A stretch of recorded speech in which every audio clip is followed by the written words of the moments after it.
두 개의 기적 사이에서. 누가복음 8장 40절에서 56절 말씀입니다. 예수께서 돌아오심에 무리가 환영하니 이는 다 기다렸음이러라. 이에 회당장인 야이로라 하는 사람이 와서 예수의 발 아래에 엎드려 자기 집에 오시기를 간구하니, 이는 자기에게 12살 된 외딸이 있어 죽어가미러라. 예수께서 가실 때에 무리가 밀려들더라. 이에 12해를 혈루증으로 앓는 중에 아무에게도 고침을 받지 못하던 여자가 예수의 뒤로 와서 그의 옷가에 손을 대니 혈루증이 즉시 그쳤더라.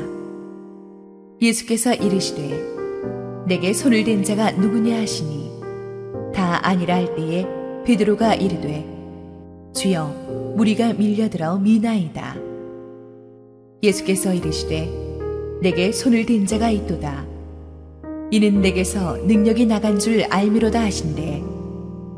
여자가 스스로 숨기지 못할 줄 알고 떨며 나와 엎드리어 그 손댄 이유와 곧 나은 것을 모든 사람 앞에서 말하니, 예수께서 이르시되 딸아, 내 믿음이 너를 구원하였으니 평안히 가라 하시더라. 아직 말씀하실 때에 회당장의 집에서 사람이 와서 말하되 당신의 딸이 죽었나이다. 선생님을 더 괴롭게 하지 마소서 하거늘.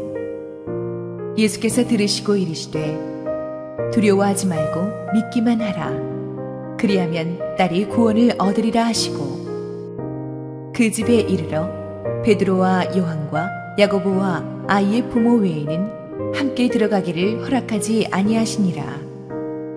모든 사람이 아이를 위하여 울며 통곡하며 예수께서 이르시되 울지 말라, 죽은 것이 아니라 잔다 하시니, 그들이 그 죽은 것을 아는 고로 비웃더라. 예수께서 아이의 손을 잡고 불러 이르시되 아이야, 일어나라 하시니 그 영이 돌아와 아이가 곧 일어나거늘 예수께서 먹을 것을 주라 명하시니 그 부모가 놀라는지라. 예수께서 경고하사 이 일을 아무에게도 말하지 말라 하시니라. 할렐루야. 우리 하나님께 감사와 영광의 박수 올려드리겠습니다. 축복된 주일 예배 자리에 나오신 성도님들과 실시간 온라인 생방송으로 함께하고 계신 국내 모든 성도님들에게 하나님의 은혜가 충만하게 임하기를 축원합니다. 우리 함께 기도하시고 말씀 봅니다. 주님, 은혜를 감사합니다. 우리에게, 상식의 세계에 젖어 살아가는 우리에게 초자연적인 거룩한 브레이크트루, 돌파구가 필요합니다. 기적이 필요합니다. 간절한 마음으로 나와 있는 어떤 성도에게 오늘 기적의 말씀이 이루어지게 하옵소서. 부족한 종은 온전히 감추시고 우리 주님 홀로 영광받아 주시옵소서. 예수님 이름으로 기도했습니다. 아멘. 지난주 설교에서 우리는 예수님이 12제자를 세우신 시점이 공생의 3년 중에 두 번째 해에 접어든 때라는 것을 배웠습니다. 오늘 본문의 말씀은 그로부터 1년이 지나서 예수님의 공생의 3년차가 시작되던 시점입니다. 예수님의 제자들은 예수님과 함께 이 제자 훈련을 1년 동안 받은 것인데 그동안에 산상수훈 같은 아주 탁월한 설교도 들었고 많은 기적들을 체험했습니다. 백부장의 하인을 직접 만나지 않으시고도 말씀만으로 치유하시는 기적이 일어났고, 나인성 과부의 죽은 아들도 살리셨고, 폭풍우의 거친 파도를 잠잠케 하시기도 했습니다. 그 과정에서 제자들의 믿음이 조금씩 자라고 있었어요. 예수님이 보여주시는 기적은 기적 자체로 끝나지 않았습니다. 거기에 영적인 레슨이 담겨 있었고 믿음이 조금씩 성장해 갔습니다. 오늘의 본문에는 하루에 2개의 기적이 연거푸 나오는데 그 기적들을 겪으면서 베드로의 믿음이 어떻게 성장해 가는지를 우리가 볼 수가 있습니다. 먼저 40절 함께 읽습니다. 예수께서 돌아오심에 무리가 환영하니 이는 다 기다렸음이로라. 예수님께서 어디 갔다 오신 겁니까?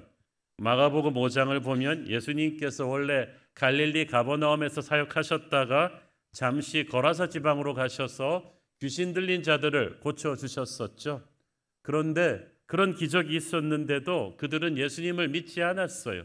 오히려 사람에게서 나온 귀신들이 돼지떼에게 들어가서 돼지떼가 몰살당하니까 자기들의 재산에 큰 손해를 봤다고 예수님을 핍박했습니다. 그래서 예수님은 기적을 베풀어 주시고도 쫓겨나듯이 그곳에서 나오셨습니다. 하지만 예수님은 여기에 대해서 불평하거나 낙담하지 않으셨어요. 그냥 갈릴리 가버나움으로 돌아오셨습니다. 그랬더니 여기는 예수님을 환영하고 기다린 사람들이 있었습니다. 우리가 주의 일을 할 때에 사람들한테 어느 곳에서나 다 환영받는 건 아닙니다. 우리를 거절하는 곳도 있고 거절하는 사람들도 있지만 그것 때문에 속상하고 좌절하지 말고 하나님이 보여주시는 새로운 땅으로 가기를 바랍니다. 거라사 사람들은 예수님을 거절했지만 가버나움 사람들은 예수님을 환영했어요. 근데 가버나움으로 돌아오시자마자 예수님에게 뜻밖의 또 사건이 일어나죠. 41절 이에 회당장인 야이로라 하는 사람이 와서 예수의 발 아래에 엎드려 자기 집에 오시기를 간구하니. 그 당시 회당은 도시 안에서 유대인들의 생활 중심지입니다. 그러므로 회당장이라 함은 그 도시에서 가장 영향력 있는 시장 같은 지도자를 말하는 거예요. 그런데 그 당시 대부분의 회당장들은 예수님에 대해서 비판적인 시각을 지니고 있었거든요. 그런데 가버나움의 회당장 야이로는 달랐어요. 그는 예수님에 대한 간절한 믿음을 가지고 달려나왔습니다. 하나밖에 없는 그의 12살 어린 딸이 병에 걸렸습니다. 병명이 뭔지는 모릅니다. 하지만 죽어가고 있다는 것으로 봐서 심각한 것만은 분명해요. 돈 많은 지역 유지니까 안 가본 병원도 없었겠고 안 써본 약도 없었겠지만 백약이 무효했습니다. 이제 절망적인 상황입니다. 아이들 키우면서 애들 병원에서 한번 수발해 보신 분들은 알겠지만 자식이 아프면 정말 부모 마음이 찢어집니다. 차라리 그냥 내가 대신 아팠으면 좋겠어요. 이렇게 다급했어요. 그러니까 이 회당장은 절박한 마음으로 예수님께 나왔죠. 내가 어찌할 수 없는 이런 절박한 위기는 우리를 겸손하게 만듭니다. 예수님 앞에 무릎 꿇게 합니다. 절박한 사람은 교만하게 어깨 펴고 예배 못 드립니다. 무릎 꿇고 간절하게 주님 앞에 엎드릴 수밖에 없어요. 무릎 꿇는 대상을 잘 선택해야 돼요. 아무한테나 가서 살려달라 그러면 안 됩니다. 야이로는 정확하게 대상을 선택했습니다. 그 당시 수많은 지도자들이 예수님을 배척했지만 야이로만은 예수님만이 자기의 딸을 살릴 수 있는 구세주임을 믿었습니다. 그래서 예수님께 바로 달려왔어요. 여러분, 인생이 너무 힘들 때 예수님께 바로 달려오기를 바랍니다. 이것저것 다니면서 허송세월하지 말고 그분의 능력과 사랑을 믿고 달려오기를 바랍니다. 이것저것 다리 걸치지 말고 오직 주님만이 유일한 소망의 길임을 믿고 달려왔어요. 사람들이 항상 처음 교회 오게 되는 동기를 보면 야이로 같이 인생이 너무 힘들어졌을 때가 대부분입니다. 사업이 망하고 결혼 실패하고 자식이 등 돌리고 감당할 수 없는 병에 걸리고 절망 같은 마음으로 예수님께 옵니다. 그렇지만 어찌됐든 예수님께 오는 것이 중요합니다. 야이로는 이렇게 자존심 센 지역 유지였는데 어린 딸의 병 때문에 자존심이 깨졌어요. 인생이 빈배가 되었어요. 가난한 마음이 되었어요. 그래서 예수님께만 가면 될 거라는 겨자씨만한 믿음을 가슴에 품었더니 예수님은 그 믿음을 보시고 야이로의 집에 즉시 가주기로 하셨습니다. 여러분의 삶이 고달프다면, 너무 절망적이라면 간절한 믿음을 가지고 주님께 나오기를 바랍니다. 주님 앞에 무릎 꿇는 순간에 주님이 여러분의 집으로 가시자고 할 것입니다. 자, 그런데 야이로의 집으로 가는 길이 만만치가 않았어요. 원래 예수님을 따라다니는 군중이 많았던 데다가 가버나움 최고의 유지인 야이로의 딸을 고치러 가신다니까 호기심에 사로잡힌 군중들이 다 거리로 쏟아져 나온 거죠. 우리가 성지순례 가봤을 때 이 갈릴리 가버나움이 그렇게 넓은 동네가 아니에요. 그때 사고 났던 우리 용산구 이태원보다 골목보다 더 좁은 골목들이 많아요. 거기에 수백 수천 명의 사람들이 인산인해를 이루면서 예수님을 애워싸고 있다고 생각해 보세요. 야이로 입장에서는 이 군중이 너무 야속해요. 한시라도 빨리 지금 119 앰뷸런스를 태워서라도 빨리 딸한테 예수님을 모시고 가야 되는데 이 군중들은 전부 다 구경 나와가지고 말이죠. 계속해서 중간에서 막 밀어대고 있으니까 예수님을 모시고 한 걸음 한 걸음 옮기는 스피드가 너무 느려진 거예요. 그리고 엎친 데 덮친 격으로 아무도 예측하지 못했던 뜻밖의 중간 변수가 기다리고 있었습니다.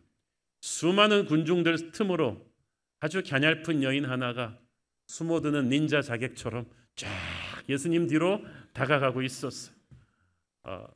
12해 혈루병을 앓던 여인이었죠.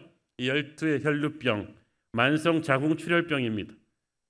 피가 계속 흘러내리는 끔찍한 병으로서 피가 계속 흘러내리니까 여인으로서 너무나 수치스럽잖아요. 피가 뚝뚝 떨어지니까 계속 옷을 갈아입어야 되고, 그래서 육체적으로도 불결하지만 율법적으로 부정하다고 해서 예배 제사도 못 들어오게 했던 그런 병입니다. 사람들이 가까이 다가오지 못하게 길에 지나가면 막 돌을 던지고, 그래서 사회에서 매장당하다시피 하면서 살아야 되는 사람입니다. 그러다 보니까 자기도 좀 낫고 싶어가지고 마가복음에 보니까 온 재산을 다 털어서 모든 의원을 다 찾아다녔어요. 그러다 보니까 재산을 다 써버린 거죠. 그러니까 12년을 허송세월을 한 게 아니라 자기 나름대로는 살려고 몸부림친 세월이었어요. 돈은 돈대로 날리고 아무 효험이 없고 주변의 사람도 다 떠나버렸어요. 얼마나 서러웠겠습니까? 이제 그 여인은 모든 걸 포기하고 이제 극단적인 선택까지 생각했을 거예요. 인생을 포기하려고 했던 그 순간에 가버나움에 예수님이 들어오셨다는 이야기를 들었어요. 이 여인은 이제 예수님에게 마지막 소망을 걸고 일어났는데 가면서부터 밀려드는 군중을 보면서 절망스러웠어요. 야이로 같은 유명인사야 비서들 거느리고 당당하게 어깨 피고 예수님한테 가서 우리 딸 좀 고쳐주세요 그럴 수 있었지만 자기는 돈도 없고 백도 없는 미천한 여인이란 말이죠. 저 바쁘고 유명한 예수님, 야이로 같은 고위층이나 1대1로 치료받을 수 있는 예수님한테 자기가 어떻게 자기 순번 기다리려면 이거 쭉 보니까 번호표 뽑으면 한 수백 번째는 될 것 같단 말이죠. 희망이 없어요. 그래서 여인은 필사적으로 머리를 썼습니다. 예수님을 둘러싼 저 군중을 보면서 장벽이 아니라 기회로 본 거예요. 야이로에게는 예수님이 가는 스피드를 늦추는 야속한 군중이 이 여인에게는 완벽하게 예수님 뒤로 접근할 수 있는 커버가 된 거죠. 하지만 결코 쉽지 않은 일입니다. 여러분 어디 인기 스타 콘서트 같은 데 가서 군중 한번 뚫고 들어가 본 적 있으세요? 쉽지 않아요. 저 어렸을 때 흑백 TV 시절이었지만 우리 동네에 연예인들이 와서 연예인 축구 대회를 했어요. 그 응답하라 1988에 나오는 상계동 그쪽이에요. 그 우이동 그쪽에. 그러니까 우리가 언제 연예인 보겠어요. 그러니까 연예인 축구 대회라 그래가지고 청춘의 꿈을 안고 우린 전부 다 축구공 들고 사인 받겠다고. 와 갔는데 제가 젊었거든요. 초등학교 5학년인데도 이걸 뚫을 수가 없어요. 막 수백 수천 명이 막 하는데 한 20m 전진하고 숨이 차더라고요. 밀려드는 인파를 뚫는 건 그만큼 어렵습니다. 그런데 이 여인은 지금 12년 동안 혈루병을 앓아놓으니까 바짝 마르고 요즘처럼 영양 상태도 좋지 않으니까 너무나 힘들어요. 조금만 걸으면 픽 쓰러지는 그런 지금 상황인데 만약에 이 군중 뚫고 들어가는데 힘을 다 썼는데 예수님을 한테까지 가지 못한다. 아니면 예수님을 만졌는데도 아무 일도 안 일어난다. 그러면 그 여인은 이제 죽어야 됐을 거예요. 다시 돌아 나올 힘도 없는 거죠. 그 말은 무슨 말이냐 하면 그녀는 이번 예수님 만나는데 자기 목숨 건 거예요. 남아 돌아올 힘을 남겨두지 않았어요. 돌아올 다리를 다 불태워버린 거지. 나는 오늘 예수님 만나지 않으면 난 죽는다. 예수님이 나를 만져주지 않으면 나는 죽는다. 이 목숨을 건 사람이랑 그냥 구경 나온 군중이랑은 차이가 달라지. 뭐든지 목숨을 건 사람을 어떻게 당하겠어요. 마가복음 5장 27절 28절을 보십시오. 예수의 소문을 듣고 무리 가운데 끼어 뒤로 와서 그의 옷에 손을 대니 이는 내가 그의 옷에만 손을 대어도 구원을 받으리라 생각함일러라. 여기서 생각했다는 원어 동사 시제를 보면 현재 진행형이에요. She kept on thinking. 생각하고 또 생각하고 생각하고 또 생각하고 군중을 뚫고 가는 과정에서 뚫어도 끝이 없는 인의 장막 앞에서 포기하려 할 때마다 생각한 거죠. 아니야, 할 수 있어. 한 걸음만 더 가면 예수님 만날 수 있을 거야. 오늘 예수님 놓치면 내 인생은 답이 없어. 나 죽어도 예수님 앞에 가서 죽을 거야. 내 인생을 걸고 오늘 반드시 갈 거야. 하나님은 반드시 나를 살려주실 거야. 이 생각을 끝없이 하면서 온갖 부정적인 생각과 싸워 이기면서 그녀는 한 걸음 한 걸음 예수님께 접근했던 거예요. 저는 이 여인을 보면서 우리 모두가 부끄러워해야 될 거라고 생각합니다. 우리는요, 조금만 불편하고 힘들면 예배를 포기해버려요. 아이, 주차 어렵네? 쌩 돌아가 버리고. 코로나네? 아이, 집에서 온라인으로 보지 뭐. 우리는 군중 한 10명만 서 있어도 아이, 복잡하다, 돌아갈 거예요. 그런데 이 여인은 뚫을 수 없는 인의 장막을 보면서도 계속해서 믿음의 생각을 하면서 주님께 나가는 거예요. 여러분이 주님을 만나 기적을 체험하는 걸 마귀가 싫어합니다. 그래서 예배로 가는 길은 온갖 방해가 다 있어요. 그렇기 때문에 여러분이 계속 믿음의 생각을 하지 않으면 그 방해물을 뚫을 수가 없어요. 이 여인은 계속해서 믿음의 생각을 합니다. 나는 할 수 있어. 예수의 이름으로 나는 일어날 거야. 오늘 나는 주님을 만질 거야. 오늘 나는 주님께 나갈 거야. 주님은 내 눈물을 닦아줄 거야. 이 처절한 믿음의 한 걸음 한 걸음으로 그녀는 마지막 인의 장막을 뚫었습니다. 이제 기운을 다 써버렸기 때문에 휘청하고 어지러운 그녀의 눈앞에 마침내 예수의 뒷모습이 보였어요. 그녀는 마지막 힘을 쥐어짜서 엎어지면서 예수님의 옷자락을 만졌어요. 그 순간에 기적이 일어났어요. 하늘의 능력이 그녀에게 쏟아진 거예요. 44절에 보니까 뭐라고 돼 있어요? 혈루증이 즉시 고쳤다. 여기서 즉시 그쳤다라는 말은 완전히 그쳤다는 말도 되는 거죠. 피부가 정상으로 돌아오기 시작합니다. 환자는 딱 알아요. 자기의 증세가 순간적으로 멈추기 시작했다는 것을. 새로운 프레시한 힘이 쫙 밀려 들어오면서 여인은 느꼈어요. 내가 살았구나. 내가 살았구나. 너무너무 감사했어요. 이제 미션 임파서블이 끝났기 때문에 조용히 뒤로 빠지면 되는 거지. 이제 조용히 뒤로 빠지고 있는데 갑자기 뜻밖의 상황이 터졌어요. 45절 읽습니다. 예수께서 이르시되 내게 손을 댄 자가 누구냐 하시니 다 아니라 할 때에 베드로가 이르되 주여 무리가 밀려들어 미나이다. 그때까지 군중들에게 밀려가시던 예수님이 멈춰 서셨어요. 다른 복음서에 보면 멈춰 서셔서 돌아서셨다고 했어요. Who touched me? 누가 내게 손을 댔는가? 여러분, 예수님을 멈추게 하는 터치가 있어요. 그 터치는 주님의 능력을 끌어냅니다. 주님의 관심을 집중시킵니다. 그 사람들이, 이 많은 인파들이 예수님 한번 만져보겠다고 다 만졌는데 갑자기 뜬금없이 예수님이 멈춰 서시더니 누가 나를 만졌냐고 새삼스럽게 말씀하시니까 이해를 못해요. 그랬더니 또 군중 대변인 베드로가 또 나서잖아요. 도대체 뭔 말씀하십니까 선생님? 지금 모든 사람들이 예수님 한번 만지기 위해서 막 밀어대고 있는데 누가 예수님을 만졌냐고 물어보세요. 지금 누가 안 만졌냐고 물어보셔야죠. 이 사건을 여러분 베드로 입장에서 한번 보면 그래도 이해는 가요. 베드로가 지척에서 예수님을 모셔왔잖아요. 어저께 거라사 지방에서 귀하신 예수님을 박대에서 내쫓았을 때 같이 쫓겨나면서 베드로는 속이 상했을 거예요. 이런 배은망덕한 것들 같으니라고. 우리 주님이 이런 대접을 받으실 분이 아닌데 속이 상했을 거예요. 충성도가 높은 사람이잖아요. 그래서 이제 갈릴리 가버나움으로 돌아오니까 또 분위기가 완전히 바뀌어가지고 이곳 사람들은 플랜카드까지 걸고 예수님 그러면서 막 주님의 이름을 환호하는 거죠. 베드로는 그러면 그렇지.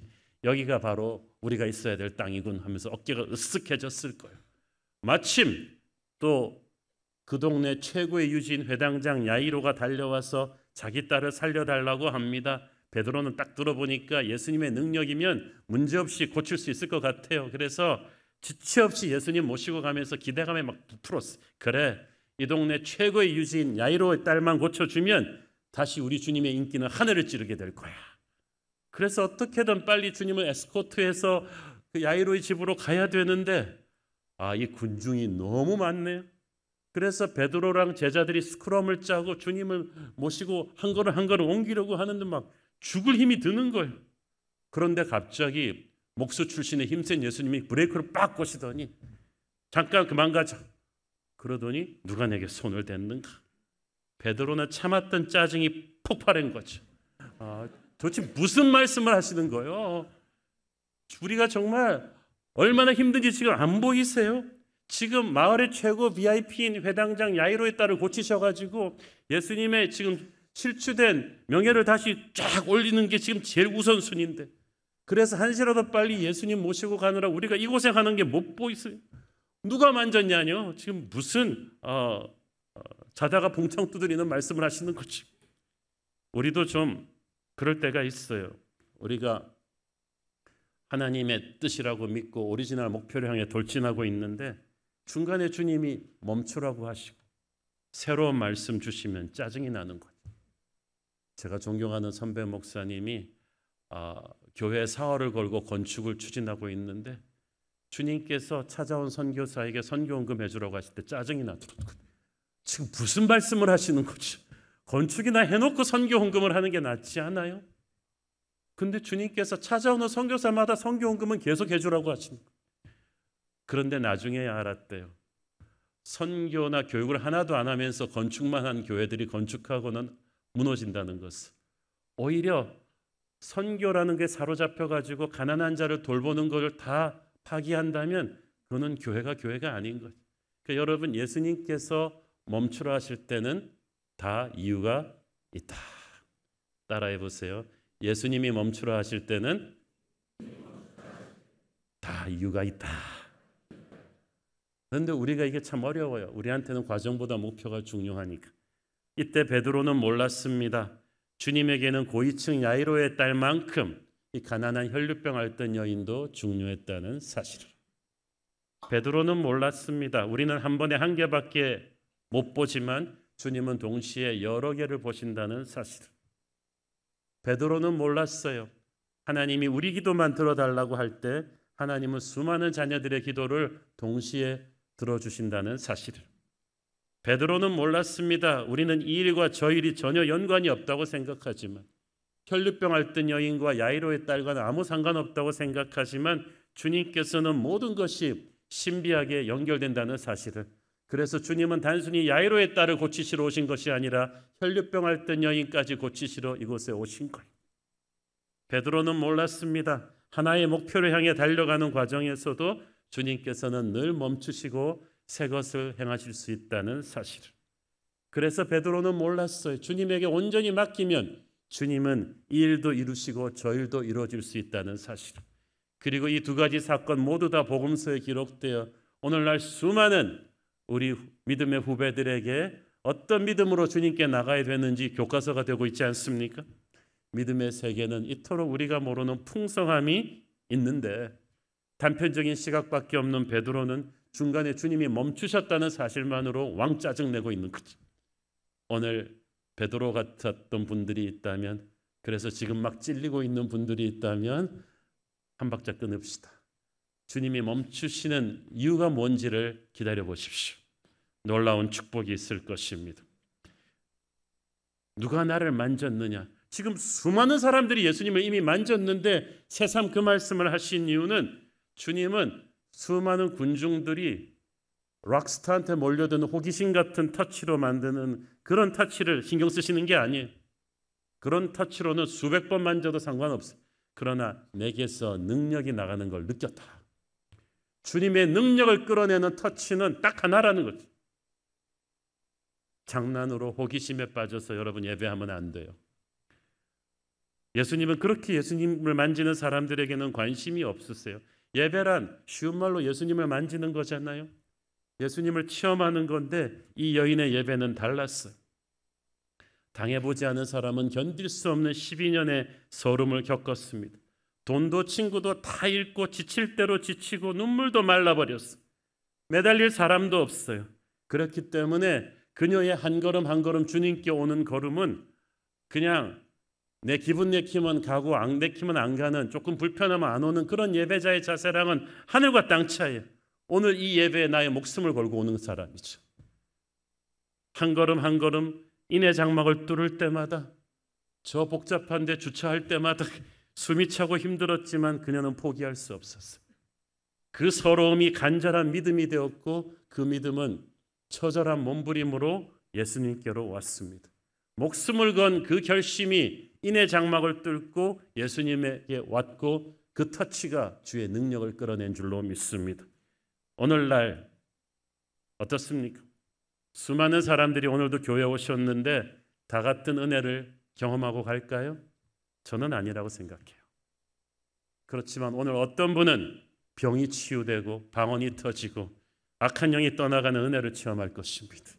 오늘 여러분의 가정이 깨어지기 일보 직전에서 다시 기적같이 회복되는 역사가, 오늘 죽으려고 생각하는 사람들이 다시 살아나는 하늘의 생기의 역사가 어떤 분에게는 분명히 일어납니다. 왜냐하면 오늘 여러분 중에 혈류병 앓던 여인의 간절함으로 교회 나온 분이 있거든요. 주님께 나올 때 그런 절박함으로 오세요. 주님을 만지실 때 주의 능력이 나갈 것입니다. 그리고 주님께서 자기의 능력을 끌어낸 그 어떤 분을 주목하실 것입니다. 예수님은 자신의 능력을 끌어낸 이 여인을 퍼블릭에서 드러내기를 원하셨어요. 왜냐하면 이제 그녀의 몸이 아니라 영혼을 치료하셔야 되기 때문이죠. 47절 읽습니다.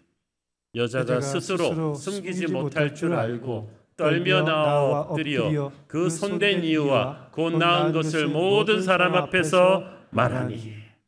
저는 이 장면이 짧지만 엄청난 카메라 딱 클로즈업이라고 생각해요. 이게 한 30분은 걸렸을 거예요. 이 수많은 군중들 사이에서 이 여인이 간증을 시작한 거예요. 자기도 푸르른 젊은 날이 있었는데 어느 날 갑자기 이 몹쓸병이 걸리면서 12년 동안에 얼마나 서럽게 살아왔는지, 좀 나아보려고 돈도 모두 다 썼지만 이상한 의사 약사들한테 속아가지고 돈 다 탕진하고 아무 소용이 없고, 그 긴 시간 동안에 가족도 자기를 버리고 친구도 자기를 버리고 지나가는 사람마다 자기를 손가락질하는, 예배 자리에도 들어가지 못하던 서러운 세월을 그녀는 울면서 간증했을 것입니다. 그래서 오늘 결심하고 예수님을 만나지 않으면 죽겠다는 그 일념으로 목숨 걸고 군중을 뚫었던 그 이야기를 다 간증했을 거예요. 여인의 간증이 예수님께 한 말이지만 모든 사람들이 다 들었어요. 그날 갈릴리 가버나움에 부흥 집회가 일어난 거예요. 우리가 교회에서 간증할 때도 마찬가지. 하나님께 드리는 간증이지만 모든 사람이 다 들어요. 왜? 교회는 은혜 공동체니까. 우리가 하나님을 만난 이야기는 반드시 나눠야 돼요. 나눌 때 그 감동이 30배, 60배, 100배로 불어나거든요. 이 여인의 간증을 들으면서 그날 갈릴리 가버나움 사람들은 충격을 받을 거예요. 야, 정말 자기들은 야이로의 딸 생각만 했는데 이 가난하고 간절한 여인의 삶에 이런 기적이 일어나다니. 특히 베드로는 부끄러웠을 것입니다. 야, 이런 인생 드라마가 있었는데 나는 회당장 야이로의 딸 고치는 것만 집중하다가 눈에 보이는 것이 없었군. 저 불쌍한 여인은 목숨 걸고 예수님 만지는데 나는 그저 그냥 주님 바쁜 길을 지체시키는 군중의 하나로만 보았구나. 예수님은 그 믿음을 느끼시고 멈추어 섰는데 나는 그것도 모르고 주님한테 왕짜증을 냈구나. 그래갖고 다혈질의 베드로가 회개하는 심령이 되었을 것입니다. 예수님께서 그 여인의 간증이 끝날 때 말씀하셨습니다. 딸아, 네 믿음이 너를 구원했다. 평안히 가거라. 이 세 마디는 엄청난 축복의 말이에요. 딸아, 이 말은 네가 이제 하나님의 자녀가 되었다는 뜻이야. 지금까지 12년 동안 이 여인을 이렇게 아름답게 불러준 사람은 없었어요. 전부 다 저리가 저주받은 것 같으니라고 어디 와서 예배를 드려 우리 동네에서 떠나 막 욕을 들으면서 저주받으면서 12년을 살았는데 예수님이 너는 이제 하나님의 딸이다. 세상은 여러분을 욕해도 하나님은 여러분을 하나님의 자녀로 불러주십니다. 이 여인의 눈에서 눈물이 쏟아졌겠죠. 네 믿음이 너를 구원했다. 너의 몸뿐 아니라 영혼까지 구원했다. 그 시작은 바로 너의 믿음이었다. 사실 그 여인의 믿음은 겨자씨였지만 그 겨자씨만한 믿음을 보였을 때 주님의 큰 믿음으로 이 여인을 세워주셨어요. 평안히 가거라. 이 말은 이제부터 너는 샬롬의 인생을 살 것이다. 이 말은 모든 사람이 들으라고 하신 말이죠. 이제 아무도 이 여인을 괴롭혀서는 안 된다. 이 여인은 정상인이다. 정상인으로 살아가도록 그동안에 이 여인을 구박했던 사람이 있으면 다 가서 사과해라. 이제 이 여인은 완전한 사람이다. 당당하게 살 수 있도록 길을 터주신 거야. 할렐루야. 이렇게 모든 게 다 잘 되는데 또 뜻밖의 상황이 발생했네요. 49절 읽습니다. 아직 말씀하실 때 회당장의 집에서 사람이 와서 말하되 당신의 딸이 죽었나이다. 선생님을 더 괴롭게 하지 마소서 하거늘. 지체하는 사이에 야이로의 딸이 그냥 숨이 끊어져 버렸어요. 이 말을 듣는 순간에 야이로는 아마 충격에 털썩 주저앉았겠죠. 사실 혈루병 앓던 여인이 처음 치료받았을 때 야이로는 함께 기뻐하면서도 너무 부러웠을 것입니다. 우리 딸이 나았어야 됐는데 그 생각 안 했겠어요? 나았으니까 이제 됐다 가고 싶은데 또 예수님은 그 여인의 간증까지 들으세요. 야이로는 계속 시간 보면서 지금 이렇게 간증 들을 생각이 아닌데 그런데 그 사이에 딸이 죽은 거죠. 여러분이 야이로라면 얼마나 원망스럽겠습니까? 이 여인이. 또 이 여인은 또 얼마나 미안했겠어요. 그죠? 한 사람은 살았는데 한 사람은 그 사이에 죽어요. 12의 혈루병 앓던 여인은 살았는데 12살 먹은 어린 소녀는 죽었어요. 순식간에 희비가 교차하는 이 안타까운 상황, 여러분도 그럴 때 있죠. 내가 급한데 옆에 사람 기도는 응답받았는데 내 기도는 응답이 아직 안 돼요. 그럼 그 생각할 수도 있어요. 저 사람 해주느라고 바빠서 하나님이 나를 망하게 하신 건가? 그런데 그런 거 아니죠. 예수님이 선포하십니다. 50절 읽습니다. 예수께서 들으시고 이르시되 두려워하지 말고 믿기만 하라. 그리하면 딸이 구원을 얻으리라 하시고. 인간의 시계와 하나님의 시계는 다르다. 아직 내가 끝내지 않았는데 네가 끝났다고 판단해서는 안 된다는 거죠. 여러분, 예수님이 끝났다고 하기 전에는 마침표 찍지 마십시오. 그 말에 모든 걸 포기했던 야이로가 다시 일어났어요. 저는 이게 위대하다고 생각합니다. 야이로는 절망했지만 예수님의 말씀 한마디에 다시 겨자씨만한 믿음을 가지고 일어났어요. 다시 주님을 모시고 자기 집으로 갔어요. 모든 것이 끝났다고 절망하시는 분이 있다면 오늘 예수님의 말씀 붙잡고 다시 일어나기를 바랍니다. 가보니까 집이 초상집이에요. 벌써 가족 친지들 이웃들 다 모여서 울고 있어요. 52절 읽습니다. 모든 사람이 아이를 위하여 울며 통곡하며 예수께서 이르시되 울지 마라. 죽은 것이 아니라 잔다 하니. 사실 실제로 안 죽은 건 아니죠. 55절에 보면 아이의 영이 돌아왔다고 했으니까 실제로 죽은 건 맞는데 예수님이 죽음을 인정하지 않으신 거예요. 죽은 것이 아니라 잔다. 왜냐하면 예수님이 생명의 주관자이시기 때문입니다. 나는 부활이요 생명이니 나를 믿는 자는 죽어도 살겠고 살아서 나를 믿는 자는 영원히 죽지 않을 것이다. 상식적으로는 죽은 게 맞는데 주님은 상식을 초월하시는 초자연적인 분이시기 때문에 이것을 이제 반전시키실 것이다 라는 뜻이에요. 사람들이 예수님의 말을 불신했죠. 53절 봅니다. 그들이 그 죽은 것을 아는 고로 비웃더라. 여기서 그들은 야이로의 이웃들과 친인척들을 의미할 거예요. 그들은 이 집에 있느라고 예수님과 함께 오다가 혈루병 앓는 여인이 낫는 기적을 체험한 적이 없어요. 기적을 체험한 적이 없는 사람하고는 잘 대화가 안 돼요. 냉소적이에요. 자기의 이성과 상식에 갇혀 있으니까. 그래서 애가 죽은 걸 안다 그랬잖아요. 여러분, 인간적인 지식으로 아는 사람에게는 초자연적인 믿음의 세계를 인식할 수가 없어요. 방금 기적을 목격했더라면 그들은 두 번째 기적을 기대했을 텐데, 기적을 본 적이 없으니까 자기의 상식과 경험으로 예수님을 비웃은 거죠. 그러니까 예수님이 어떻게 하세요? 마가복음에 보면 주님께서 이 사람들을 전부 집 밖으로 내보내셨어요. 주님은 불신의 사람들과 함께 동역하지 않으세요. 기적을 일으켜야 되는데 불신의 사람들이 영적인 공기를 이렇게 나쁘게 만들어 놓은 상태에서 일하실 수가 없는 거예요. 그들의 비웃음을 무시하시고 그들을 기적의 현장에서 내보내실 것입니다. 작년 겨울 부흥회 때 영적 공기 이야기 배웠죠. 우리가 하나님의 역사를 기대한다면 믿음의 사람들이 모여서 찬양하고 기도하고 말씀을 들으면서 영적인 공기를 깨끗하게 만들어야 돼요. 성령의 생기가 흘러들 수 있게끔 분위기를 만들어야 돼요. 그래야 기적이 일어나지, 불신과 불평과 원망이 있는 곳에서 무슨 일이 일어나겠어요? 예수님은 그 방에 영적인 공기를 깨끗하게 만드셨어요.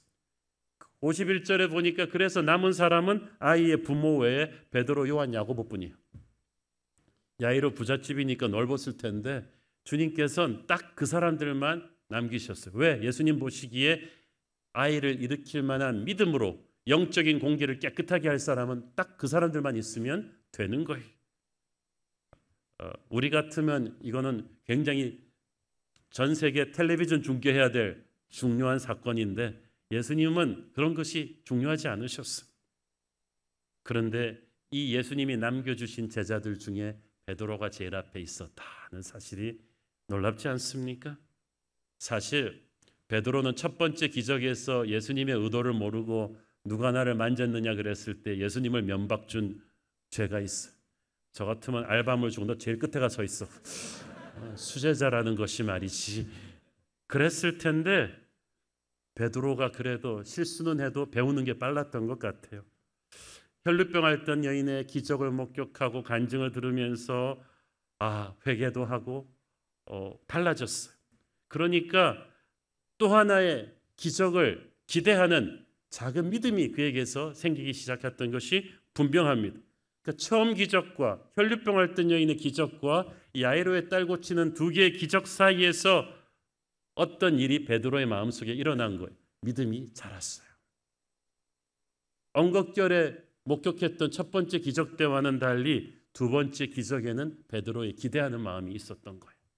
그렇지 않고서는요, 베드로도 이웃들이 예수님 비웃을 때 죽은 게 아니라 잔다 그랬을 때 베드로도 같이 나서서 예수님 자꾸 왜 그러세요? 죽었는데 잔다 그러시면 어떡해요? 라고 한마디 했을 텐데 첫 번째 기적에서 이미 베드로는 경솔하게 사고친 게 있잖아요. 예수님은 내가 모르는 놀라운 뜻이 계시구나. 놀라운 능력이 계시구나. 이 믿음이 생겼어요. 그래서 믿음의 마음으로 예수님을 바라보니까 예수님은 야 베드로 넌 들어와. 이거 봐야 돼.